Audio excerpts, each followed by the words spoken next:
Hello, welcome to Pet Sitter Confessional, an open and honest discussion about life as a pet sitter. Thank you to Pet Sitters Associates and our wonderful Patreon members for supporting today's show.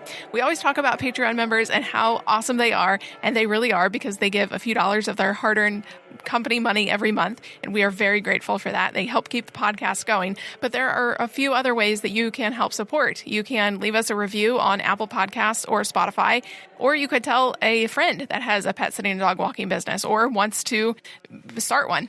Or if you're interested in checking out some Pet Sitter Confessional merchandise, including stickers, mugs, t-shirts, and a variety of other things, you can check out that as well. But it's not all about spending money. You can just share it with a friend. Yeah, absolutely.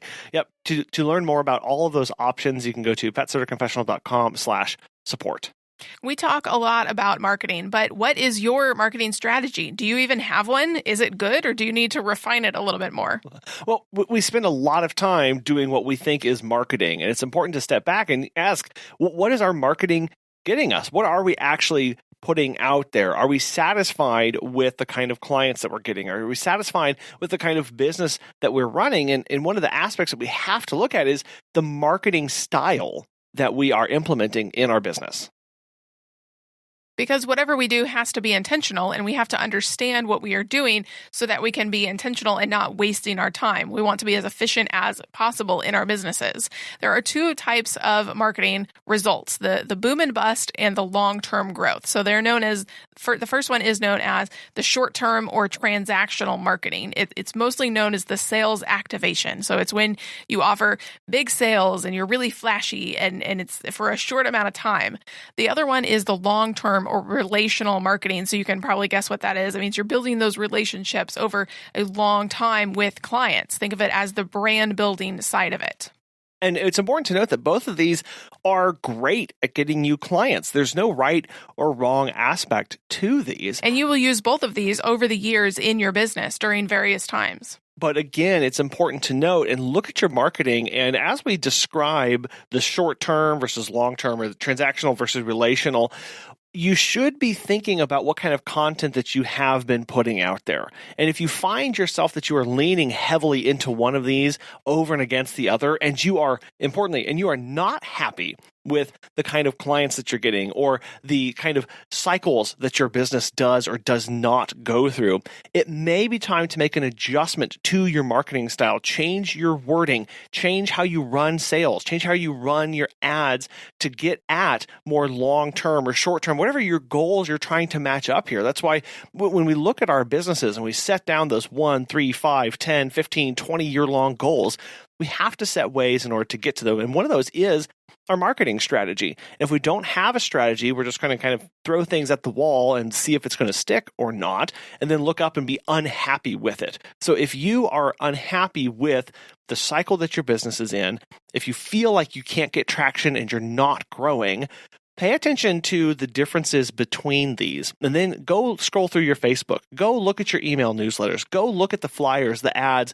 the cards that you're handing out, and see how they're matching up against these, and then make the appropriate change. It is important to analyze it, because if you don't look back at what you have done previously, you're not going to know how to look ahead and move forward with the strategy that you actually want to use.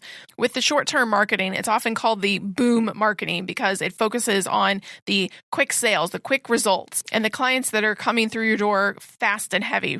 You know, it's the traffic and the tactics that convert right now. So you are not sacrificing quality for this necessarily. You're not taking on the aggressive dogs. You're not taking on the human reactive dogs. You are just trying to get more people in your door as possible. Exactly. I think you've all experienced this whenever there's the big mattress sales that go on. They're never really not on sale. They're just constantly from one sale to the next sale to the next sale, trying to juice those numbers, get more people in the doors with bigger, grander, better kind of sales or attractions or add-on services or whatever, because people always need a mattress. So there always needs to be a mattress that's on sale. If you are running these kind of ads, you may be running these after the holidays when things are dying down, or you're trying to combat seasonal downturns, or basically you're trying to put your service in front of somebody right now, right when they need it, when they have that problem.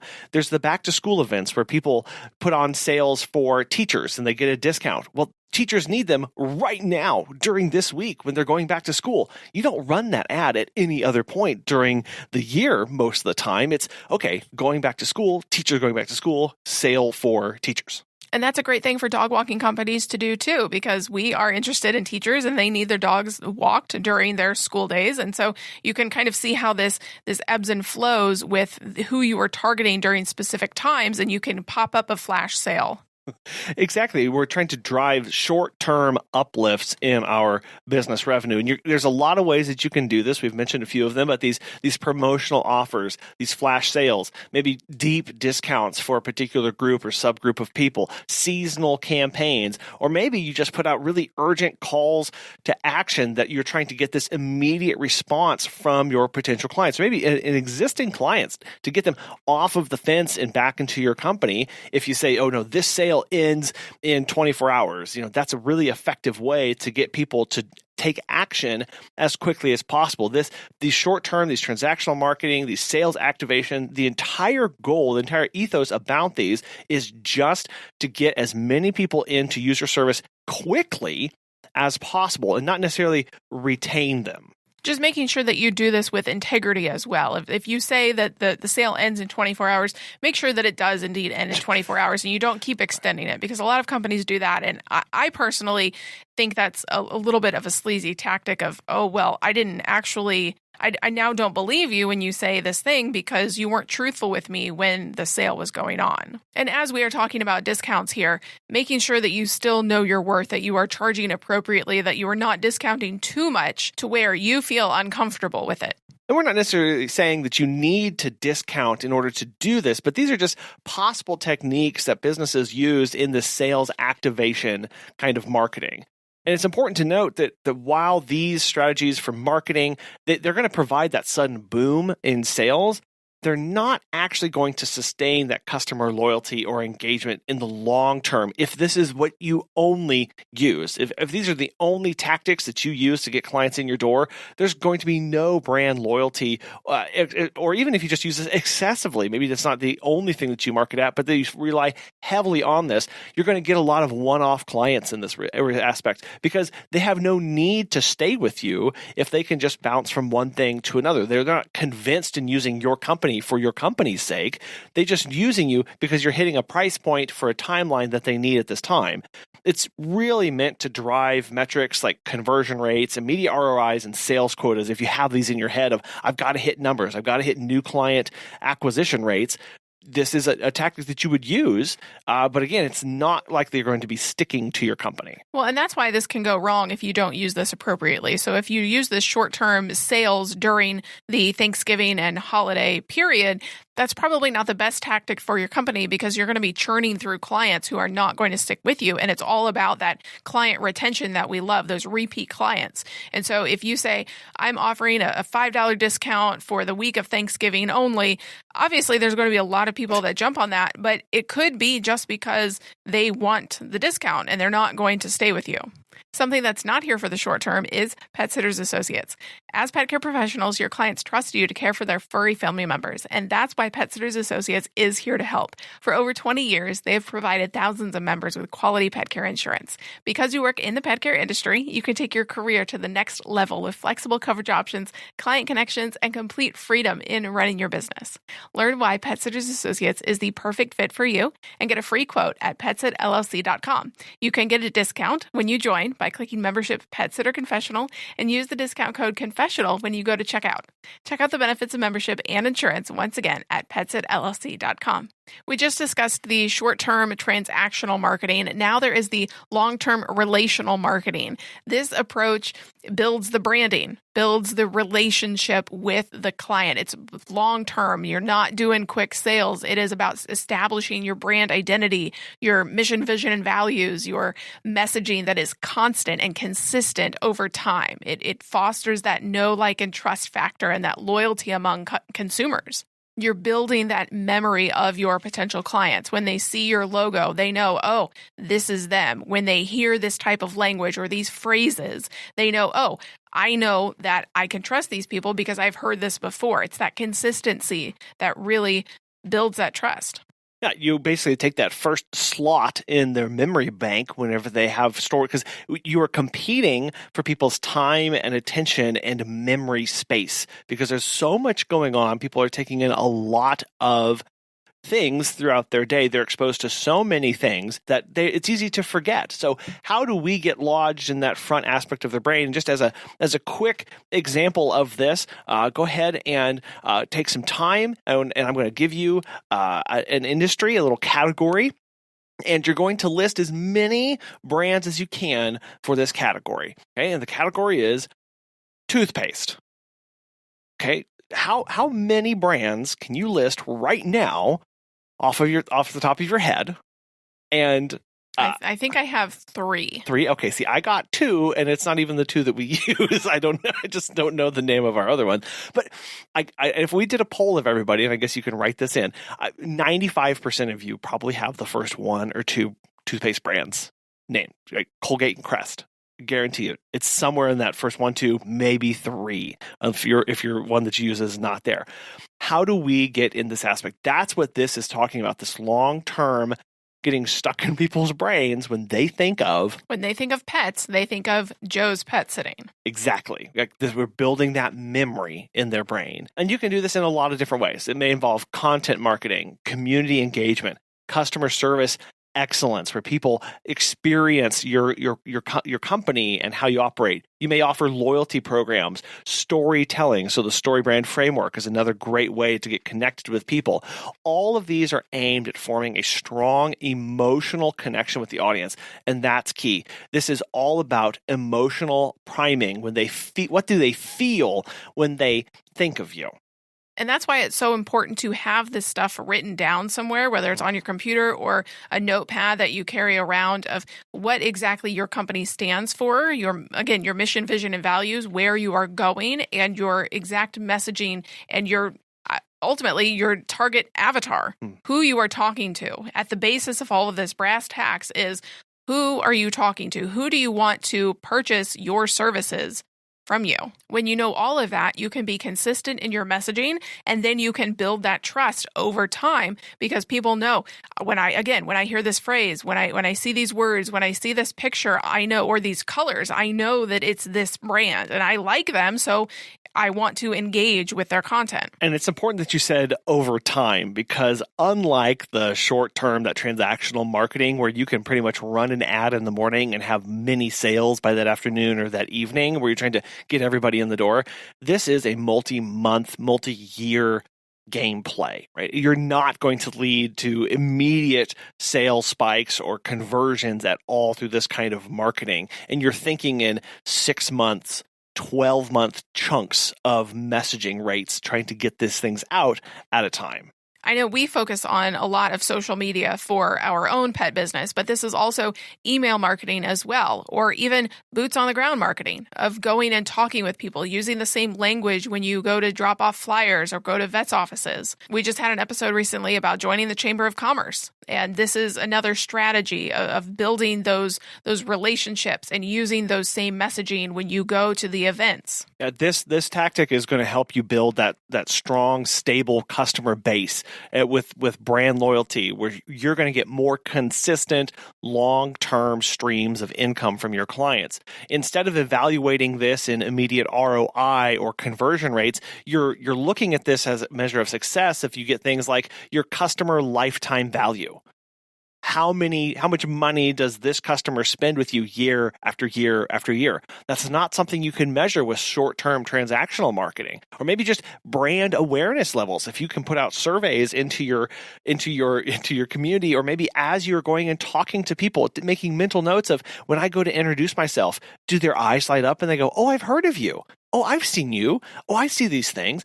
That's a brand awareness level. And then also looking at your customer retention rate. So calculating, I had how many customers at the start of the year, I brought in how many new ones, and how many are still left with me using me on whatever metric you want to use, consistent basis, by the end of the year. Again, looking at this on an annual basis, not day to day. Well, and this is also a great reminder to talk to people about how they found out about you. So whether it's a phone call, whether it's through your software, whether it's an email, whenever somebody touches your company and inquires about your services, asking them, how did you find out about us? Because that's going to tell you if the banner that you put up at the kids' softball game is actually profitable for you and worth the money to do again next year. This is all about telling the why and then waiting for the when. Talking about why people use you or why they will need you, and then waiting for the customer to actually need your services. So I'm doing a quick breakdown of this actually, and just asking how many people, at least in the United States, travel each year. But digging into this, the numbers are a little fuzzy, and depending on who you look at and what it is, it breaks down to roughly 63% of the population says they're going to take a vacation. And of that, 47% say they're going to travel for the holidays exclusively. And so our job is, how do I market to them and stay on top of mind to them for 51 weeks out of the year? And this is assuming you are a pet sitting company. If you are a strictly dog walking company, you will not necessarily have this problem because those are two different avatars. Yeah, but in this case, most of our clients are out of our market for most of the year. So I have to talk to somebody who's not interested in using my services. And because it can be really easy as a business owner to feel like I keep talking to these people. I keep talking to the people and nobody needs me. Well, they only need you until they need you. So how do you stay connected with them? It's this long-term thinking. It's this marketing that is going to be building your reputation and trust and not just trying to throw off sales or one-time quick hits. Conversely, I was doing some research about people who commute to work. This is an immediate problem that they have right here today. They're left for work this morning. They're sitting at work and they are worried about their dog. Across the country, some 90% of people still have some sort of commute to their job. And then you can actually find these statistics on your state's Labor Statistics Bureau. We did for ours, and we found that some of the local commutes that we're encountering are somewhere between 18 and 24 minutes. And so that's somebody who's spending basically 20 minutes away from home to get to work. They don't have the time to get back home, still have a lunch, and then get back and after letting their dog out. How do we engage with them in that day? That's a little bit more of that sales activation, that transactional of like, I need to be in front of you right now, and then tomorrow, until they start to see that they actually have this problem that we can help solve. And then you balance this out. And that's the other thing about this, is that there is a balance. It's not all one and nothing of the other. You have to use both of these in balance and simultaneously as well. Going, I can have my seasonal activation rates, I can have my long-term brand building, but I have to see and be able to, as you said, Megan, earlier, measure the results of those to make sure that I'm actually having the results that I'm looking for. Well, and in the example that you just gave of the commute times, that's assuming that you don't want the work from home clients, or that's not your target client. If you are wanting those people who are still working from home or may have transitioned home over the past few years, then you aren't going to be talking about, is your commute too long? Are you irritated at how much time you have in the car and away from your pet? You're not going to use that sort of messaging. It's going to be much different of, does your dog bark on Zoom calls, or does messaging like that. But that is an activation kind of marketing, because that's something they are experiencing today. That's a pain point they have today, and you're trying to get them off the fence today to start using your services. If you'd like to learn more about this balancing of how you make these two ways of marketing work, there's an amazing book out there called The Long and Short of It by Benet and Field from 2013. There's going to be a link for that in the show notes about putting all of this together. They've got great charts and graphs in there to see really the impact of each marketing on revenue versus new client acquisition versus more long-term thinking.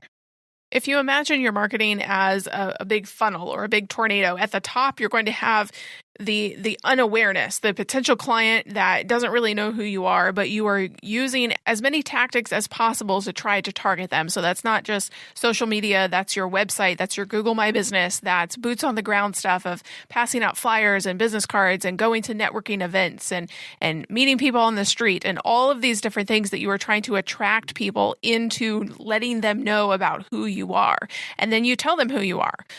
Hi, I'm a dog walking and pet sitting company. This is what we do. This is what we stand for, so that they can more comprehend exactly what you do. Because again, what we do is different. It's not really the standard. And so people are often very intrigued about what we do. Then you're going to be building that brand loyalty, that consistency over time of your messaging. And this is what we do. This is what we stand for. This is who we are. And so as you work your way down the funnel, you're going to switch from doing the branding and the talking more about yourself into more of the sales of trying to get them to buy from you. So the immediate action. If you have tried either of these methods in your business, we would love to know how they worked out for you, or if they didn't.